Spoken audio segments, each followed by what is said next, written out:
Mirza Berhamovic, always a pleasure to have you. Great to see you back. PowerSlap number 17 in Saudi. How good does it feel to get another opportunity to welcome somebody in a PowerSlap? Well, let me tell you something, Corey. First off, you got the jabroni beating, pie eating, trailblazing, eyebrow raising, the future of the PowerSlap headlight heavyweight division. Mirza the Bossing Berhamovic, Inside Slap News. Thank you very much for having me again. It's good to be back.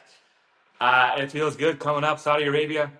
I got the news several weeks ago, and I'm pumped up. I'm ready to go for the second time. Learned a lot, and here I am. So, as you can see, I'm ecstatic, my friend. Absolutely. Pavol Horelican, welcoming him to PowerSlap. What do you know about him and his previous experience that he's had in slap fighting? So, yeah, seen his name in the contract. Wasn't sure who he was. I looked him up, and I found that he's in Britslap, or was in Britslap, or however you may. I think he's only had one bout in there. He went against some dude that I was not that impressed with. Not with the guy he went against, I wasn't that impressed with. But and I've seen him. He's a 5'8", with almost 200 pounds, from what I saw on his competition, and he gave the guy two hard slaps, put him down both times, and he seems like a very fierce killer in there, and that's all I know about him. And that I've seen his profile, and I think he raps too. So, and he has some pretty good raps, I think. So that's all I know. There might be a language barrier there, maybe not. Yeah. But, I mean, I guess for someone like this, I guess you more so just have to focus your preparation, your training on yourself. Is that correct versus what he's going to bring? I know, like I said, I seen his bout in Britslap, and like I said, he seems like a killer, and he has a very good slap, and I know he seems fairly experienced on the training portion, but I cannot put my focus on him. I have to put all my focus, which I have, on this guy right here. So I've gained the experience from my last one, PowerSlap 13, and I've just been training, and I've been a lot healthier this camp, and I'm training in a whole different way. So yeah, I'm ready to go. Gaining the experience is certainly important. I mean, I'm going to say it. When I seen you last time, you didn't look good. What? And I mean physically. I mean like just flushes of the face. You looked very, very drained. Yeah. What did you learn from that experience that you're not going to replicate this time around? So I will tell you this. So little news, I guess. So the first training camp combine, if you will, right? That's what I was a part of to initially truly get the contract, get in. So a week before and this is true, so I got the receipts, send them all your way, no problem.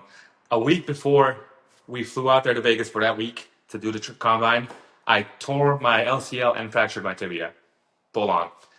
And literally when I did that, the next day after that happened, I was like, shoot, I got 5 days till I fly out. I'm on credit, like I can't walk. Went to the doctors, they did the x-rays and all that, and sure enough, it was fractured and all that. But I didn't tell PowerSlap that. I wasn't going to tell them, so I just bought some extra knee support that I could hide under the sweats. And you can look at some of my pictures, you can see the knee. Anyways, that's a long story, I guess, or short, however you will. But ultimately, that camp, I couldn't do any cardio. The combine, I hit it pretty well. Luckily, we didn't have to run in there, or else I would have been screwed. But I did good enough to continue on PowerSlap. I couldn't get surgery because that would take me out of competition still to this day. And I don't need it. I think I'm much better now than I was then. But during that 3-month camp that I had, I only could rely on losing weight on dieting, and which means a lot of not eating. So I had to take away food. I know I told you guys I dieted everything, which is true, but basically I had to deplete myself, take away the meals, take away what I could, and just work out at the gym, the weights and whatnot, sitting down mostly. And I just had to lose the weight by not eating. So it took away a lot, This time around, it's a lot different. I'm back in the MMA gym at SBG Idaho. So if you're looking at the physical standpoint, it's going to be much more different. I'm going to be more fuller, bigger, stronger, I feel. So. Absolutely. I mean, we're 3 weeks out right now. Where are you kind of sitting weight-wise? 228. So you still got some ways to go. Well, like I said, I got down to 216. Yeah. For the last one. Again, I literally had to start. I had to get down. Like I was around 230. I didn't know, being 35 years of age. I know I look 26, 27, but I'm 35. But I didn't know how the water weight would. I haven't cut water weight since my fight, my amateur bout back in 2010. I didn't know how it would be. And getting down to 16 again. I couldn't do cardio. I had to do it all not eating, basically, and diet, strict, very, very strict diet. And it came off very fast. Now, I look at that, and now like do cardio, like I think going up there being between 220 and 225, I think the water weight will drop fairly quick and good. And like I said, now I can actually eat throughout this camp and do the cardio. And so I want to be heavy as I can, but also in the mind. And I took some hard shots, 3 hard shots in my last bout, but I didn't drop. I didn't get phased. I didn't get dazed. I did not lose any thought. So I'm coming in there heavy, fast, strong, and a bit more experienced. Absolutely. Love to see that, the progression and learning is there. Obviously, you still have time to make the, adequate things. And when you have all the tools in your toolbox, it's a lot easier to do so. When you're cutting weight without cardio, it's like being a plumber without a wrench. So, And fuck Corey, it fucking sucks. I couldn't fucking eat. It sucks. And it depleted me. Like I said, my physical stature was, but like I said, there's no excuse. I went out there. I delivered one good, like all those 3 slaps. Looking back at it now, but I had to get the experience in there. I trained in there. I trained something wrong.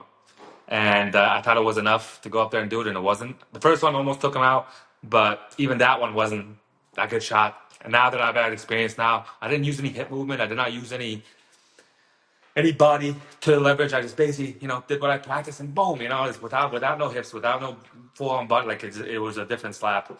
That was incorrect, and that still, like I said, showed power that it should almost take somebody out. But now that I've gained experience of what works and what doesn't work, I believe, and what I've been practicing, hip movement, there's just a way different slaps. So we'll see how that goes. Well, tell the viewers, what can they expect from you come fight night? Well, they expect the boys to go up there. Whoever gets the coin toss, whatnot, however many rounds it goes, they've seen I got a chin. Because my last opponent hit me 3 times, very, very good times on the spot, very hard. And I stood there like a champion. Or I should say a future champion. But ultimately, I'm coming in there to kill or be killed. And I plan on doing the killing. So we'll see how it goes. And I'm fucking pumped, excited, and ready to go. Love it, man. One last one for me. If Pavlo's watching this interview, what do you want to say to him? See you October 31st, my friend. Short and sweet. Awesome, man. Take care. Travel safe. Drop that weight safe. Look forward to watching you once again up there at the table. My man. Thanks so much, Corey. Always a pleasure.